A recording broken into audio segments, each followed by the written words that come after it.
નમસ્તે સુરત અડાજણ. આ જોઈ લો અડાજણનું દ્રશ્ય. જરા તરા વરસાદ પડે છે અને પાણીઓ ભરાઈ જાય છે. ચાર રસ્તા ઉપર ઘણા બધા વાહનો ઊભા રહી ગયા છે.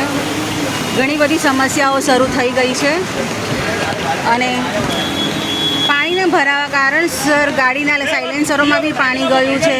રિક્ષાઓ બંધ થઈ ગઈ છે. આ ટુ વ્હીલરો, ફોર વ્હીલરો બધા જ વાહનો મુસીબતમાં મુકાઈ રહ્યા છે અને ત્યાંથી મુસાફરો બી મુસીબતમાં મુકાઈ રહ્યા છે જ્યારે વરસાદ એટલો વરસ્યો નથી. તો આ પાણી ભરાવાનું કારણ શું છે?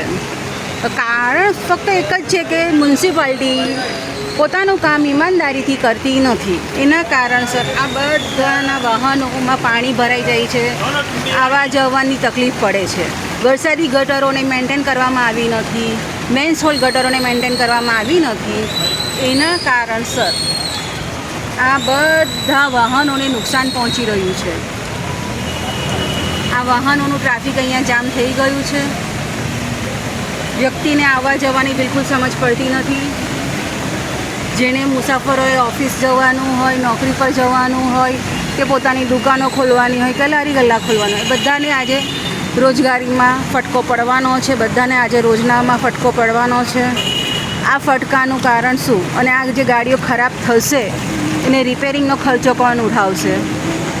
મ્યુનિસિપાલિટી સુરત અડાજણ, જેમણે અગર વરસાદી ગટરો સરખી રીતે સાફ કરી હોત તો આ જરા તરા વરસાદમાં આટલું બધું પાણી ભરાઈ જવું એ યોગ્ય નથી. આ બેદરકારી છે. જનતાના ટેક્સના પૈસે તો લે છે ડબલ ટીબલ. રોડ ટેક્સ લેવામાં આવે છે, હેલ્મેટ ટેક્સ લેવામાં આવે છે, પાર્કિંગ ટેક્સ લેવામાં આવે છે અને નથી આપતા તો બરાબર દંડ વસૂલવામાં આવે છે. બળજબરી દંડ વસૂલાવ કરવામાં આવે છે. આ જોઈ લો, ફોર વ્હીલ પણ બગડેલી છે. આ રિક્ષાને ધક્કો મારીને લઈ જાય છે. આ જોઈ લો, આ ટ્રાફિક જામ થઈ જાય છે. આની જેવા વરસાદમાં આટલી બધી ખરાબ પરિસ્થિતિ ઊભી થઈ જાય છે. નાગરિકો હેરાન થાય છે ટેક્સ ભરવા પછી પણ. અને અહીંયા હાઈએસ્ટ ટેક્સ જાય છે સુરત અડાજણ હાની પાર્ક રોડ પર. આ વારંવાર ટ્રાફિક થઈ જાય છે. પાણી ભરાઈ જાય છે, ટ્રાફિક થઈ જાય છે, પબ્લિક હેરાન થાય છે. બચ્ચાઓને સ્કૂલેથી આવવાનું જવાનું તકલીફમાં મુકાઈ જાય છે.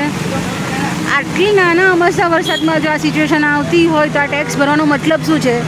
સુરત અડાજણ વાસીઓ, તમે ટેક્સ ભરો છો તો સવાલ બી કરો કે તમે સુવિધાના નામ પર આવી હેરાનગતિ તકલીફો તમને અને તમારા પરિવારને ભોગવવી પડે છે.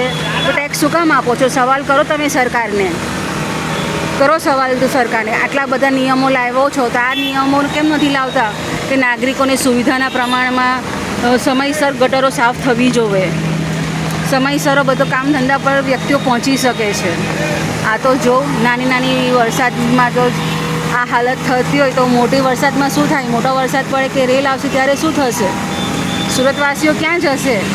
ક્યાં ભાગશે? ક્યાં મદદ માંગશે? કે બધા જ તકલીફો મુકાઈ જશે. તો હવે સુરતવાસીઓ ટેક્સ ભરવા પહેલાં 100 સવાલો કરજો કે તમને શું શું સુવિધા મળવાની છે ટેક્સ આપવા બદલ. પ્લીઝ સવાલ નહીં કરશો તો ફક્ત તમારા દીકરા દીકરીઓના મોંના કોડિયા નાખીને સરકારના પેટ ભરશો.